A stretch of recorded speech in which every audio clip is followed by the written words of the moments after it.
జగన్ పర్యటనలో వైసీపీ నేతలు బరితెగించారు. పోలీసులపై వైసీపీ నేతలు దౌర్జన్యానికి తెగబడ్డారు.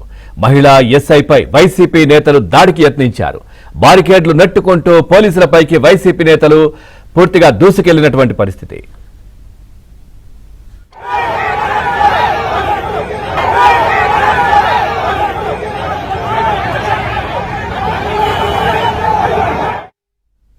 ఇక పోలీస్ ఆంక్షలను వైసీపీ కార్యకర్తలు ఉల్లంఘించారు.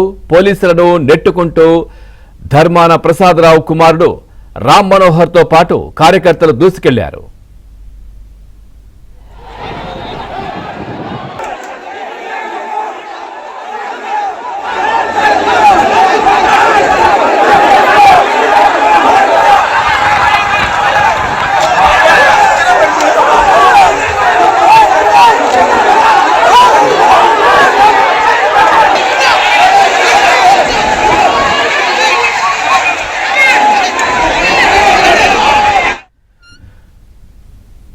చూస్తున్నాం, జగన్ పర్యటనలో వైసీపీ నేతలు బరితెగించారు. పోలీసులపై వైసీపీ నేతలు దౌర్జన్యానికి తెగబడ్డారు. దీనికి సంబంధించి మరింత సమాచారాన్ని మా కరెస్పాండెంట్ రమేష్ అందిస్తారు. రమేష్, పూర్తి డీటెయిల్స్ ఏంటి?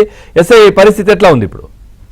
పవన్, ప్రధానంగా వైసీపీ అధినేత జగన్మోహన్ రెడ్డి మరి కాసేపట్లో శ్రీకాకుళం జైలుకి రాబోతున్నారు. అయితే మరొక 10 నిమిషాల్లో చేరుకోబోతున్నటువంటి క్రమంలోనే వైసీపీ కార్యకర్తలు, నాయకులు పెద్ద ఎత్తున బరితెగించినట్లు చెప్పుకోవాలి. ఎందుకంటే పోలీసుల పైన చాలా దురుసుగా ప్రవర్తించినటువంటి పరిస్థితి. మరోవైపు దాడులకు కూడా యత్నించారు. ఇదే క్రమంలో పోలీసులు కూడా ఇక ఏమీ చేయలేనటువంటి పరిస్థితి. ఉదయం నుంచి కూడా చాలా సంయమనంతో పోలీసులు వ్యవహరిస్తున్నారు. కార్యకర్తలందరికీ కూడా ఎక్కడికక్కడ అనౌన్స్మెంట్ చేస్తున్నారు.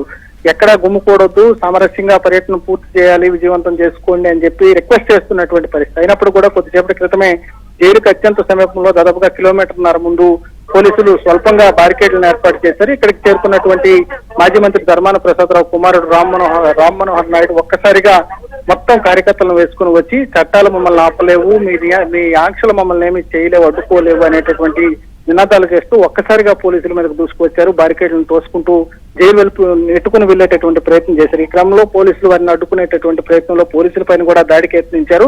ఈ క్రమంలో స్వల్పంగా పోలీసులు లాఠీ చార్జీ చేశారు. ఆ తర్వాత కూడా పోలీసులు పక్కకు నెట్టేసి జైలు వైపు వెళ్ళిపోయినటువంటి పరిస్థితి. మరోవైపు కొత్త రోడ్డు దగ్గర అంటే ఆమదాల వలస వైసీపీ ఇన్ఛార్జ్ చింతాడ రవికుమార్ నేతృత్వంలో కొంతమంది కార్యకర్తలు పెద్ద ఎత్తున జైలు దగ్గరకు వచ్చేటటువంటి ప్రయత్నం చేస్తుంటే అక్కడ బూర్జీ ఎస్ఐ విధి నిర్వహణలో ఉన్నారు. ఆమె ప్రబలిక అనేటటువంటి మహిళా ఎస్ఐ, ఆమె అక్కడ అడ్డుకునేటటువంటి ప్రయత్నం చేస్తే ఆమెను పక్కకు నెట్టేసి ఒక మహిళా అధికారిని కూడా చూడకుండా ఆమెను దురుసుగా ప్రవర్తించి పక్కకు నెట్టేసేటటువంటి పరిస్థితి. దీంతో ఆమె పక్కకు పడిపోయింది. అయితే ఆ తర్వాత ఆమెను మిగతా సిబ్బంది పక్కకు తీసుకువెళ్లారు. దాంతో ఆమెను నెట్టుకుంటూ ముందుకు వెళ్లారు.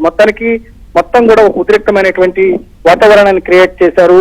ఇంతవరకు కూడా సామరస్యంగా పర్యటన ముగించుకొని వెళ్లేటటువంటి విధంగా పోలీసులు చాలా చక్కనైనటువంటి రూట్ మ్యాప్ ఇచ్చారు. కానీ దాన్ని ఎక్కడా కూడా ఫాలో అవునటువంటి పరిస్థితి. ఎక్కడ జన సమీకరణ చేయొద్దు, రోడ్ షోలు చేయొద్దు, బహిరంగ సభలు పెట్టొద్దు, కేవలం పోలీసు నిబంధనలకు అనుగుణంగా జైలుకు వెళ్లి పరామర్శ చేసుకుని వెళ్ళిపోతే ఎలాంటి అభ్యంతరం లేదు అనేటటువంటి అనుమతి ఇచ్చారు. అయినప్పటికీ కూడా మొత్తం పోలీసులు పెట్టినటువంటి నిబంధనలన్నింటినీ కూడా వైలేట్ చేస్తున్నటువంటి పరిస్థితి కనబడుతోంది.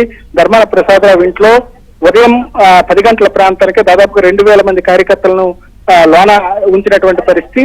వాళ్ళంతా కూడా జగన్మోహన్ రెడ్డి వచ్చే సమయానికి పోలీసులు అడ్డుకున్నప్పటికీ వారిని నెట్టుకుంటూ బయటకు వచ్చే జైలు దగ్గరకు వచ్చేటటువంటి ఒక ప్లాన్ చేశారు. దీనిలో భాగంగానే ధర్మాన కుమారుడు కొద్దిసేపటి క్రితం మొత్తం కూడా కార్యకర్తలను వెంటేసుకుని పోలీసులపైకి వచ్చినటువంటి పరిస్థితి. మొత్తం జగన్మోహన్ రెడ్డి రాకముందే ఒక రకమైనటువంటి ఉద్రిక్త పరిస్థితి సృష్టించాలి, మొత్తం స్టేట్ వైడ్ అటెన్షన్ అంతా కూడా డైవర్ట్ చేయాలనేటటువంటిది. భోగాపురంలో జరుగుతున్నటువంటి అంతర్జాతీయ విమానాశ్రయం ప్రారంభోత్సవానికి సంబంధించినటువంటి ఏర్పాట్లు ఒక పక్క జరుగుతున్నాయి.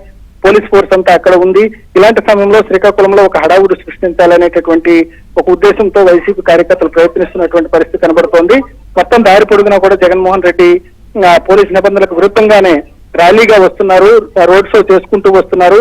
ప్రస్తుతం మరొక 5 నిమిషాల్లో జైలు దగ్గరికి చేరుకోబోతున్నారు. జైలు దగ్గర కూడా పోలీసులు నిబంధనలు ఏమాత్రం కూడా వైసీపీ నేతలు ఫాలో కావటం లేదు. 8 వెహికల్స్ కాన్వాయ్ని మాత్రమే అనుమతించినప్పుడు కూడా ఇప్పటికే చాలా పెద్ద ఎత్తున నాయకులు, కార్యకర్తలు వెహికల్స్ వేసుకుని జైలు దగ్గరికి వెళ్ళిపోయారు. జైలు అత్యంత హై సెక్యూరిటీ జోన్ కాబట్టి అక్కడ పోలీస్ ఆంక్షలు గట్టిగా ఉంటాయని మొదటి నుంచి కూడా జిల్లా ఎస్పీ చెప్తున్నారు. నిబంధనలు ఖచ్చితంగా పాటించాల్సిందే, లేకపోతే చట్టపరమైనటువంటి చర్యలు తీసుకుంటామని చెప్పి ఎస్పీ చెప్పినప్పటికి కూడా పోలీసులు పదే రిక్వెస్ట్ చేస్తున్నప్పుడు కూడా వారిని నెట్టుకుంటూ ముందుకు వెళ్ళేటువంటి పరిస్థితి. మొత్తానికి ప్రస్తుతం వైసీపీ కార్యకర్తల బిహేవియర్ తోనే కొంత ఉద్రిక్తమైనటువంటి పరిస్థితి కనిపిస్తుంది.